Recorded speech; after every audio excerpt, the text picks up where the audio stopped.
Hello students, welcome to all on your beautiful classes science education hub. और हम physical chemistry में कल हमने स्टाइकियोमेट्री के बारे में पढ़ लिया था। आई थिंक हमने प्योरिटी के भी बारे में पढ़ लिया था। अब हम जो पढ़ेंगे वो यील्ड कॉन्सेप्ट के बारे में पढ़ेंगे। ठीक है, ये एक छोटा सा टॉपिक है यील्ड कॉन्सेप्ट और एक छोटा सा टॉपिक है लिमिटिंग रीजेंट।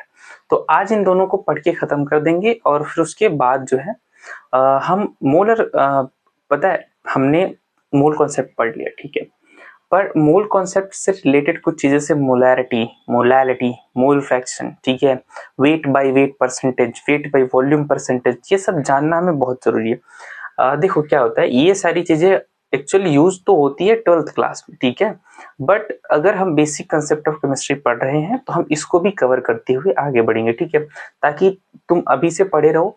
अगर अगर तुम्हारे सिलेबस में हो, ठीक है, तो तुम्हें कोई दिक्कत ना आए। ठीक है, तो देखते हैं यील्ड कॉन्सेप्ट होता क्या है। यील्ड मतलब पहले समझो, यील्ड मतलब होता क्या है यार। यील्ड मतलब होता है जैसे किसी चीज की इफिशियंसी। ठीक है, यील्ड यील्ड मतलब होता है इफिशियंसी।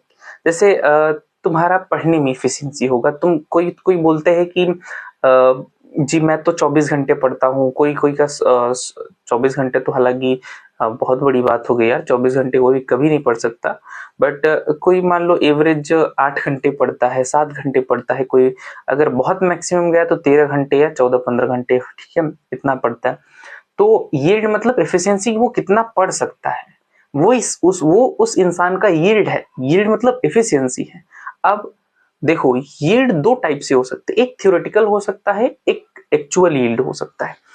अब पहले समझो कि यील्ड क्या होता है, फिर मैं तुमको समझाता हूँ। यील्ड यील्ड यील्ड मतलब होता है एक्चुअल इफिशियंसी। ठीक है, इफिशियंसी कॉन्सेप्ट है। इफिशियंसी इफिशियंसी कॉन्सेप्ट है। देखो मैंने तुम्हें क्या बताया, मैंने तुम्हें बताया जो यील्ड होता है ना यार, वो दो टाइप से होता है। एक होता है theoretical yield, theoretical yield, theoretical yield, और एक तुम्हारा होता है एक्चुअल यील्ड।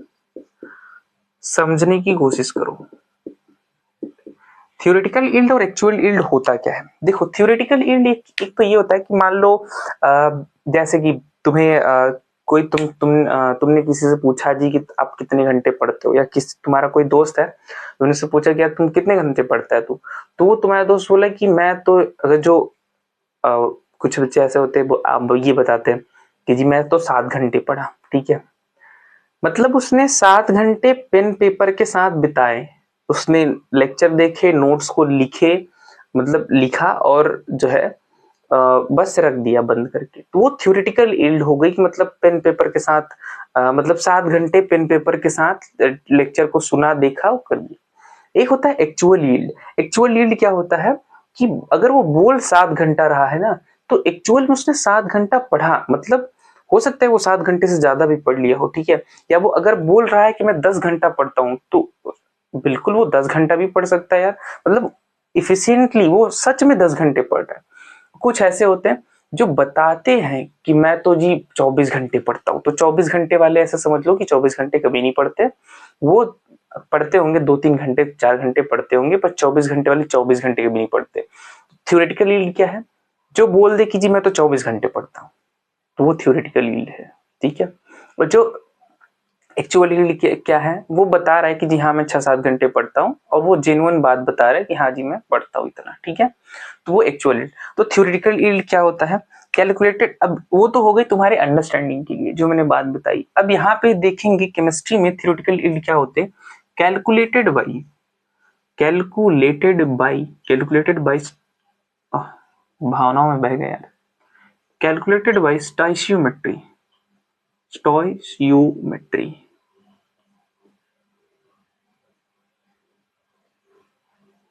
स्टोइशियोमेट्री। ठीक है, तो ये जो थ्योरेटिकल यील्ड है वो कैलकुलेटेड किससे कैलकुलेट होता है, स्टोइशियोमेट्री से कैलकुलेट, मतलब स्टोइशियोमेट्री के थ्रू जो है तुम्हें क्या मिलता है, थ्योरेटिकल यील्ड मिल जाता है। एक्चुअल यील्ड तुम्हें कैसे मिलता है, actual is amount of product, ध्यान देना, अमाउंट ऑफ प्रोडक्ट, ये अमाउंट ऑफ प्रोडक्ट है। अच्छा, आप मेरे को जरा सा सोच के बताओ, मैंने पिछले ही क्लास में बताया था, स्टाइकियोमेट्री से जो भी चीज कैलकुलेट कर रहे थे वो रिएक्टेंट था या नहीं था, मतलब रिएक्टेंट। अच्छा देखो, स्टाइकियोमेट्री के बाद हमने एक चीज पढ़ी थी, क्या पढ़ी थी पता है? हमने प्योरिटी का कॉन्सेप्ट पढ़ा था। प्योरिटी के कॉन्सेप्ट में हम किसका परसेंटेज निकाल रहे थे? हम प्योरिटी के कॉन्सेप्ट में परसेंटेज निकाल रहे थे रिएक्टेंट का, मतलब जो रिएक्शन में जा रहा है उसका। और जब हम यील्ड कॉन्सेप्ट पढ़ रहे हैं उसमें जब एक्चुअल यील्ड पढ़ रहे हैं तो हम क्या कर यूज कर रहे हैं? Amount of product. ठीक है, amount of product of actual form during reaction, amount of product of actual form during reaction.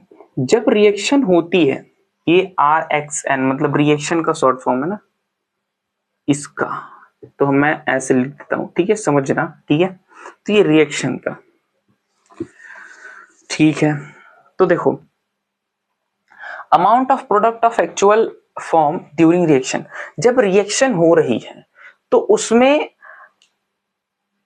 जो एक्चुअल प्रोडक्ट है उसका जो फॉर्मेशन हो रहा है उसको हम एक्चुअल यील्ड बोलेंगे। मतलब रिएक्शन में एक तो हो गया थ्योरेटिकल यील्ड कि भाई स्टाइकियोमेट्री से हमने निकाल लिया, ठीक है, वो थ्योरेटिकल हो गया। और ये क्या हो गया? Amount of product of actual form during reaction. जब रिएक्शन हो रहा है तो उसमें एक्चुअल वो जो रिएक्टेंट है वो प्रोडक्ट में कन्वर्ट हो रहा है, एक्चुअल हो रहा है, कोई बकैती नहीं कर रहा है, ठीक है। और स्टाइकियोमेट्री का जब यूज कर रहे थे तो रिएक्टेंट का परसेंटेज निकाल रहे थे पहले, तो सारी नौटंकी तो वहीं चेक कर दिया। थ्योरेटिकल बात बोलने वाला थोड़ी बहुत अभी तुम पढ़ोगे केमिस्ट्री में, जिन्होंने भी हाइपोथेसिस दी है या थ्योरेटिकल चीज बताई है उनकी थ्योरी आगे चल के फेल हो गई है। तो थ्योरेटिकल जो बातें बताते हैं ना, उनकी बातों में कहीं ना कहीं जो है प्रॉब्लम होती ही है, और जो एक्चुअल बात बताते हैं वो एकदम फैक्ट बताते हैं, ठीक है। तो यहाँ पे अब अच्छा दोनों बात समझ में आएगी। थ्योरेटिकल यील्ड क्या होती है, बस तुम अगर तुम्हें नहीं समझ में आ रहा है यार, तुम इतना नहीं सोच पा रहे हो, तुम बस इतना सोचो कि थ्योरेटिकल यील्ड क्या है, कैलकुलेटेड बाय स्टोइकियोमेट्री, ठीक। एक्चुअल यील्ड क्या है? Amount of product of actual form during reaction, ठीक है। बस इतनी सी बात याद रखो, नथिंग एल्स, ठीक है, और कुछ मत याद रखो। अगर तुम्हें बहुत मतलब नहीं समझ में आ रहा है तो बस तुम इतनी सी बात याद रखो। और यील्ड क्या होता है? Efficiency of concept. इतना तो समझ में आ गया ना, यील्ड मतलब किसी भी चीज को करने की एफिशिएंसी, यील्ड मतलब एफिशिएंसी, ठीक है। तो यहाँ पे रिएक्शन की एफिशिएंसी है। अगर मान लो तुमको यील्ड या एफिशिएंसी निकालना हुआ तो एक फॉर्मूला होता है परसेंटेज यील्ड या इफिशिएंसी तुमको निकालना हुआ तो तुम क्या करोगे पता है? Actual yield by theoretical yield, actual yield by theoretical yield, actual yield by theoretical yield into 100। मतलब एक्चुअल यील्ड तुम निकालोगे, तुम थ्योरेटिकल यील्ड निकालोगे, इनटू 100 कर दोगे तो तुम्हें क्या मिल जाएगा? तुम्हें मिल जाएगा परसेंट यील्ड या एफिशिएंसी उसकी। समझ में आया? चलो इसको नोट करो, फिर तुम्हें एक एग्जांपल कराते हैं, ठीक है। एग्जांपल कराएंगे, तुमको तुरंत क्लियर हो जाएगा कि कैसे होगा। चलो नोट कर लो इतनी बात को। ये तो तुम्हारी थ्योरी की बात। अब चलो एक क्वेश्चन देखते हैं, ठीक है। देखें, चलो क्वेश्चन से बातें ज्यादा क्लियर हो जाएंगी।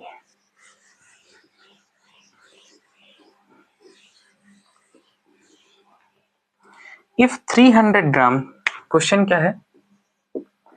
If 300 gram of CaCO3 on reaction with excess of CaCO3 on reaction with excess of H2SO4,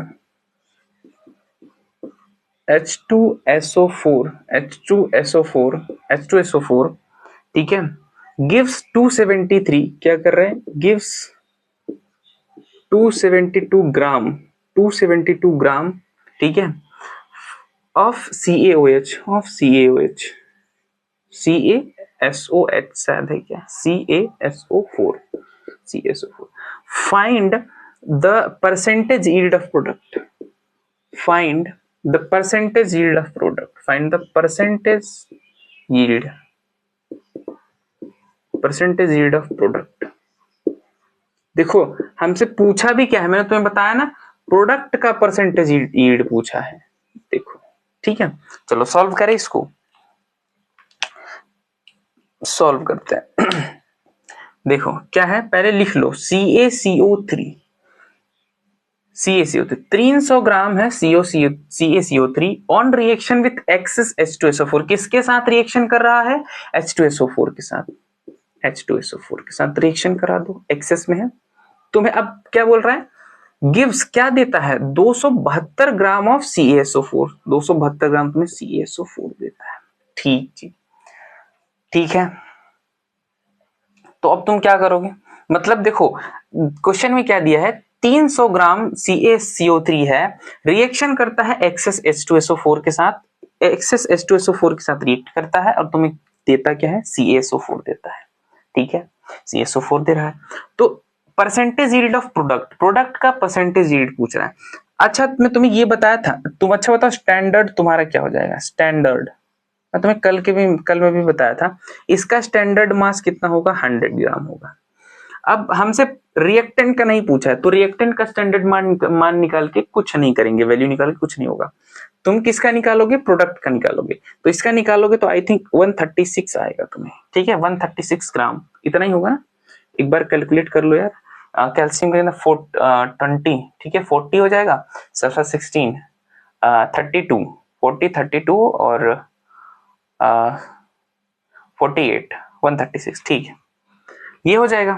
फिर उसके बाद देखो, अब ध्यान दो, थ्योरेटिकल यील्ड कैसे निकालोगे, थ्योरेटिकल यील्ड, थ्योरेटिकल यील्ड कैसे निकालोगे यार, थ्योरेटिकल यील्ड कल ही निकालना मैंने तुम्हें बता दिया था।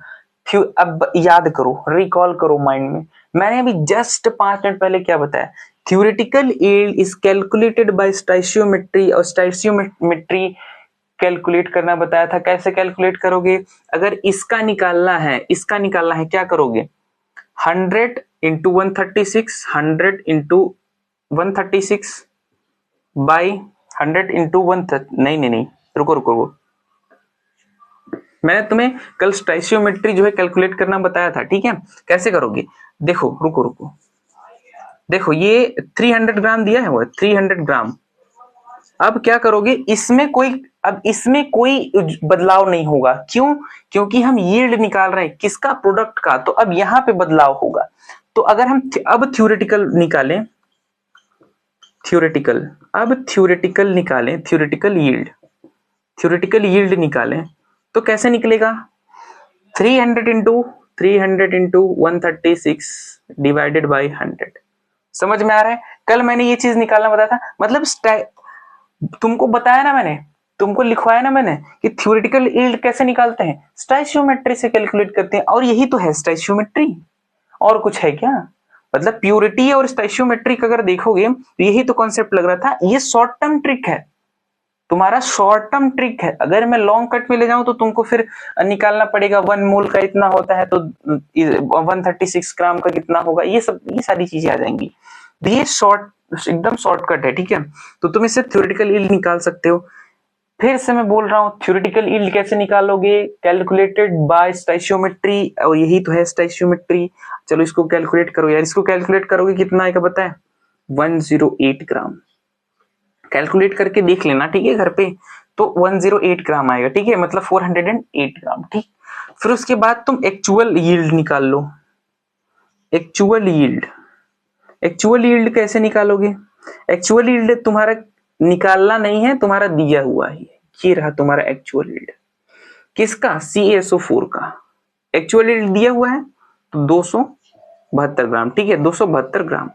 अब तुम निकाल लो, क्या निकालना है तुमको, यहीं पे मैं तुम्हें बताता हूं, परसेंटेज यील्ड निकालना ना, परसेंटेज यील्ड, तो परसेंटेज यील्ड यहां दिख नहीं रहा होगा क्या, ठीक है, परसेंटेज यील्ड, परसेंटेज यील्ड क्या हो जाएगा, actual yield by theoretical yield into 100, actual yield by theoretical yield. अगर तुमको नहीं दिख रहा हो तो मैं बोल रहा हूं, तुम लिखो।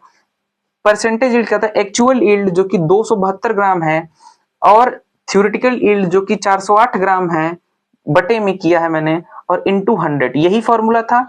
लगा दो, तुम्हारा आंसर कितना आएगा, 66.66% आएगा। ये रहा तुम्हारा परसेंटेज, मतलब इतना परसेंट उस रिएक्शन को करने की इफिशियंसी है। मतलब 66% जो है एफिशिएंसी है तुम्हारे प्रोडक्ट की, मतलब प्रोडक्ट बनने की इफिशियंसी कितनी है, 66.6% है। समझ रहे हो? क्या इतनी बात तुमको समझ में आ रही है? बहुत बड़ी बात तो नहीं है यार, बहुत बड़ी बात नहीं है ना।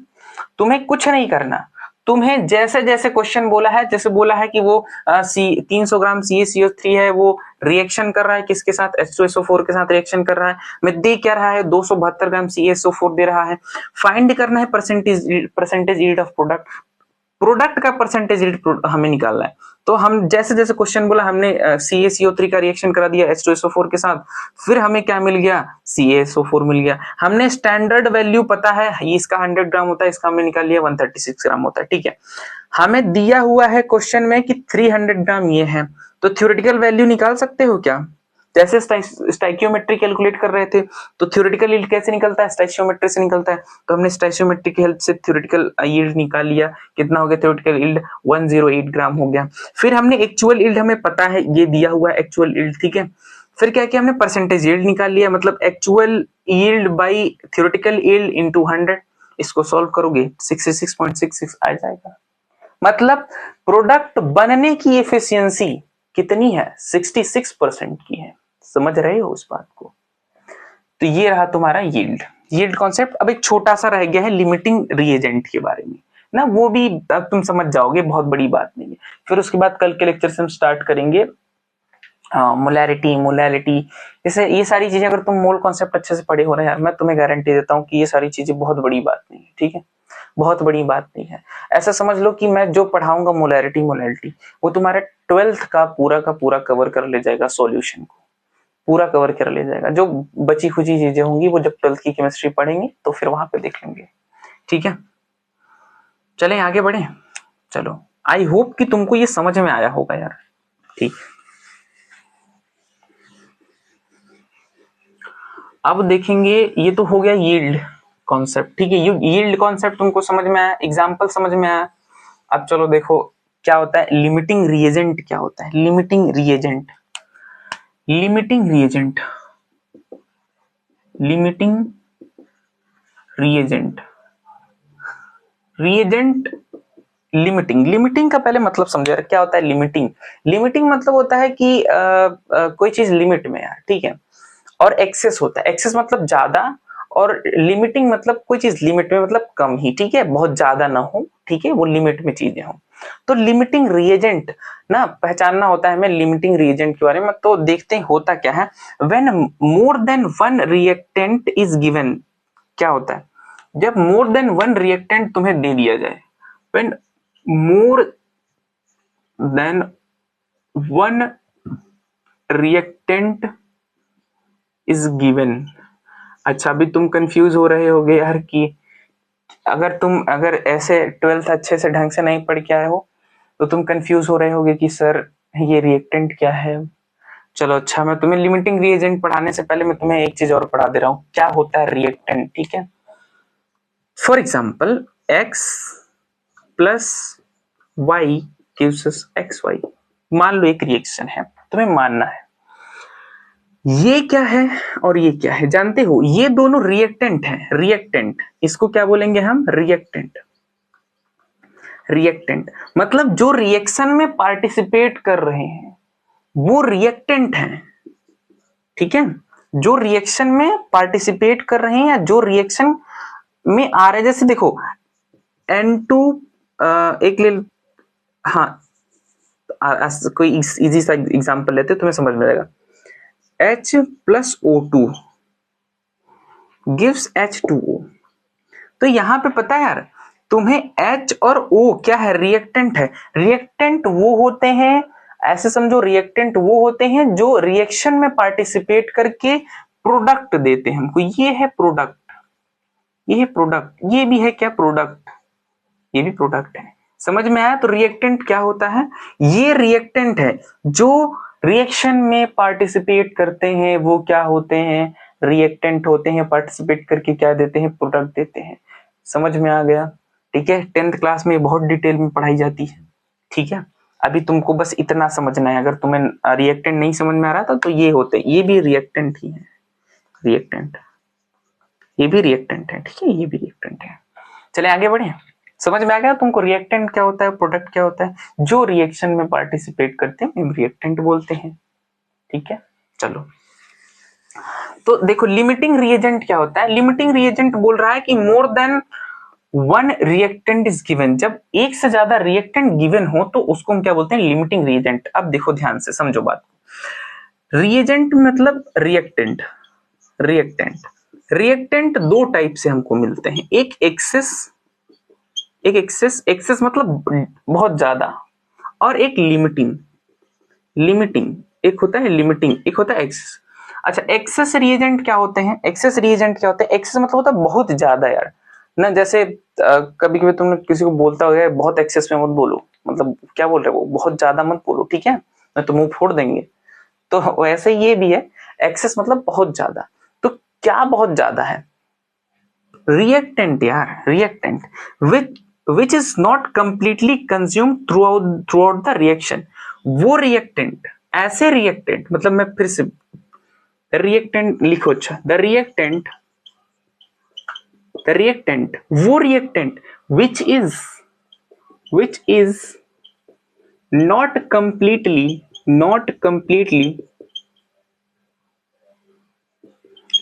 consume not completely consume throughout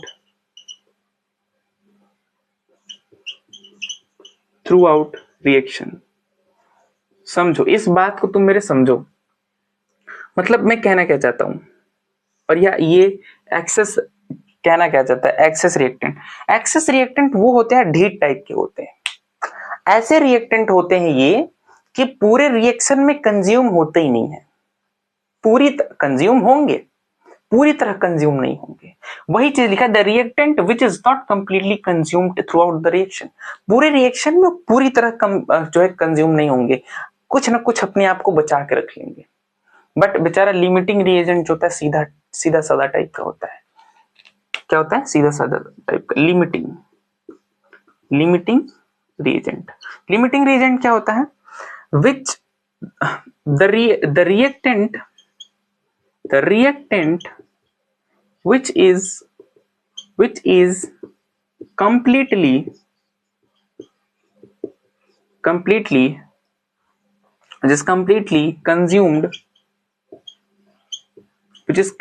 consumed throughout the reaction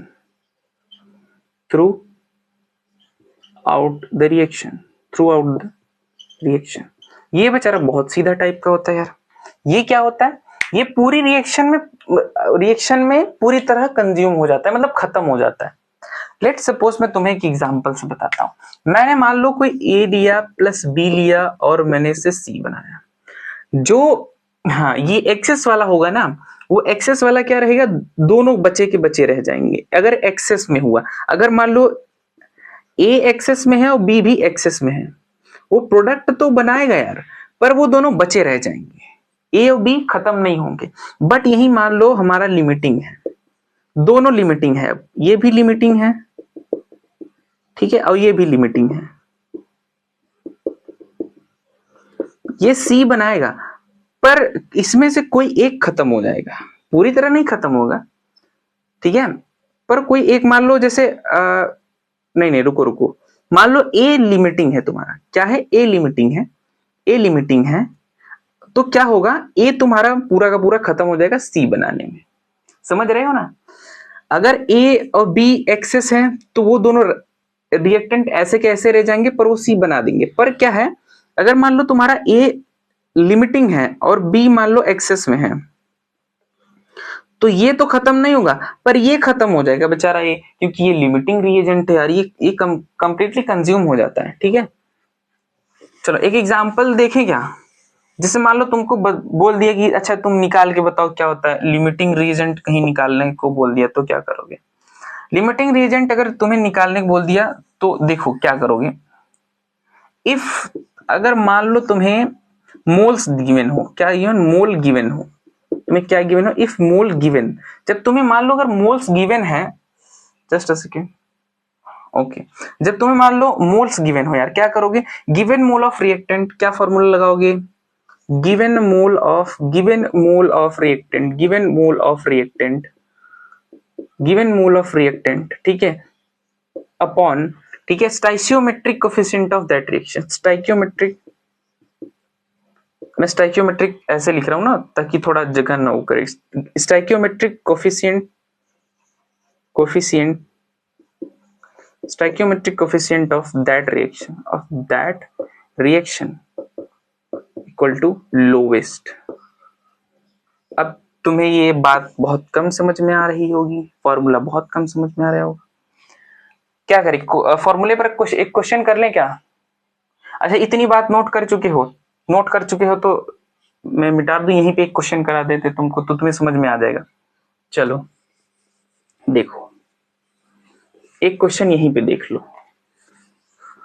जैसे मान लो तुम्हें मोल गिवन हो, for example A plus B gives C, ये दोनों रिएक्टेंट हैं, बिल्कुल है। ये तुम्हें 10 मोल दिया है, 2a प्लस बी, मान लो ये रिएक्शन है, 2a प्लस बी गिव्स सी, ठीक है, तुम्हें 2a प्लस बी क्या दे रहा है? सी दे रहा है, और ये भी 10 मोल है, और ये, ठीक है। अब तुम्हें रिएक्टेंट, तुम्हें क्या बताना है? लिमिटिंग रुको, calculate limiting reactant,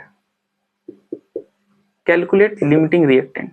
limiting reactant तुम्हें बताना है, कैसे बता सकते हो? ये फॉर्मूला देखो, इधर तुम्हें मोल्स दिए हुए, बिल्कुल दिए हुए sir. Given mole of reactant, reactant का मोल क्या है? 10 मोल है, चलो 10 मोल लिख लिया, बटे stoichiometric coefficient of that reaction, इस रिएक्शन का स्टाइकियोमेट्रिक कोफिशिएंट क्या है? 2 है, तो बाई 2 कर दिया, कट करो, कितना है? 5 मोल आया, ठीक है। अब बी का देखते हैं, तो बी में भी क्या करना है? गिवन मोल ऑफ रिएक्टेंट का मोल कितना दिया हुआ? 10 मोल दिया हुआ है, और यहाँ पे क्या है? 1 है, तो स्टाइकियोमेट्री बाई 1, तो कितना क्या? 10। अब हमें देखना क्या? लोवेस्ट वाला, तो 5 वाला लोवेस्ट है और 10 वाला क्या है? हाईएस्ट है। तो तुम्हारा लिमिटिंग रिएजेंट क्या हो जाएगा? तुम्हारा लिमिटिंग रिएजेंट हो जाएगा, लिमिटिंग रिएजेंट तुम्हारा लिमिटिंग रिएजेंट हो जाएगा ए क्या हो जाएगा तुम्हारा? Limiting reagent. समझ में आया? समझ में आया, ठीक है, ये तुम्हारा हो जाएगा लिमिटिंग रिएजेंट। समझ गए? ठीक है, बहुत अच्छी बात है, समझ गए तो ठीक है, इसको नोट कर लो यार, ठीक है। चलो अब ध्यान से देखो, ये तो तुम्हारा लिमिटिंग रिएजेंट और यील्ड का कॉन्सेप्ट खत्म हुआ यहाँ पे, और तुम्हें उम्मीद है मुझे कि तुम्हें सारी बातें समझ में भी आई होंगी, ठीक है।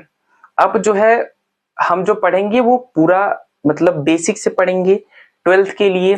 पहले हम जो कंसंट्रेशन टर्म्स है उसको देखेंगे, वेट बाय वॉल्यूम, मोलैरिटी, ठीक है, और जो सिग्निफिकेंट फिगर है वो सब देखते हुए आगे बढ़ेंगे, ठीक है, ताकि जब हम 12th की केमिस्ट्री स्टार्ट करें तो हमें वो सारी चीजें ऐसा ना लगे कि हमने कभी देखी नहीं है यार, ठीक है, ऐसा भी ना लगे, ठीक। तो ठीक है, इतनी बातों को नोट कर लो, जहां तुम्हें ना समझ में आए कमेंट बॉक्स खाली है, तुम कमेंट कर सकते हो, ठीक है, उस चीज को दोबारा बताने की कोशिश की जाएगी। डिस्क्रिप्शन में तुम्हारा टेलीग्राम लिंक दे दिया जाएगा, तुम्हें अगर क्वेश्चन प्रैक्टिस करनी है तो वहां पे तुम विजिट करो, क्वेश्चन प्रैक्टिस, वहां से तुम्हें क्वेश्चंस मिल जाएंगे, तुम्हें मैथ्स तुम्हें फिजिक्स के भी मिल जाएंगे, तुम्हें केमिस्ट्री के भी मिल जाएंगे यार, ठीक है। तो अगर तुम्हें लेक्चर्स अच्छे लगते हैं, तुम्हें समझ में आता है, तो तुम्हारे जो पढ़ने वाले दोस्त हैं तुम उन तक भी इसको पहुंचाओ, ठीक है। आई होप तुम्हें अच्छा लगा हो। Thank you so much.